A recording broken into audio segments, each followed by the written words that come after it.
समुद्र मंथन की कहानी सब जानते हैं, लेकिन वह क्षण जब दो महान नाग शेषनाग और वासुकी खुद शिव के सामने अपना भाग्य चुनते हैं। समुद्र मंथन से पहले जब देवता और असुर मंदराचल पर्वत को उठाने की तैयारी कर रहे थे, तब शिवलोक के पास दो नाग पहुंचे। शेषनाग और वासुकी दोनों ही महर्षि कश्यप और कद्रु के पुत्र थे, परंतु दोनों के मार्ग अलग थे। शेषनाग तपस्वी, धैर्यवान और अत्यंत ज्ञानी थे। वासुकी युद्धवीर, ऊर्जावान और दैवी कर्मों के प्रवर्तक। शेषनाग बोले, भ्राता वासुकी, देव और दानव तुम्हारा उपयोग करने जा रहे हैं, क्या तुम जानबूझकर स्वयं को पीड़ा में डालोगे? वासुकी मुस्कुराए, हाँ मैं जानता हूँ मंथन रस्सी बनने से मेरा शरीर जल जाएगा, परंतु अगर मेरे द्वारा अमृत प्राप्त होता है तो वह पीड़ा भी सेवा है। शेषनाग ने कहा, तुम सेवा चुनते हो और मैं संयम। एक शिव के गले में रहकर उनकी ऊर्जा को संतुलित रखेगा, दूसरा ब्रह्मांड के नीचे रहकर पृथ्वी को स्थिर रखेगा। शेषनाग का यह वचन कालजयी हुआ। हम दोनों शिव की दो शक्तियां हैं, मैं स्थिरता और तुम गतिशीलता।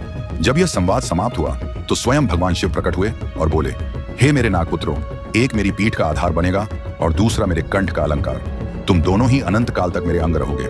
उस दिन से शेषनाग विष्णु के शयनासन बने और वासुकी शिव के गले का श्रृंगार।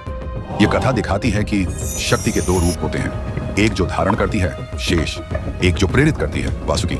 और जब दोनों शिव की उपासना में एक हो जाते हैं तभी सृष्टि संतुलित रहती है। ये कथा बहुत कम ग्रंथों में संदर्भित है, मुख्यतः लोक कथाओं, पद्म पुराण के नागकथा प्रसंग और शैव वैष्णव परंपराओं की मौखिक परंपराओं में, लेकिन इसका भाव गहराई से सत्य और दार्शनिक है।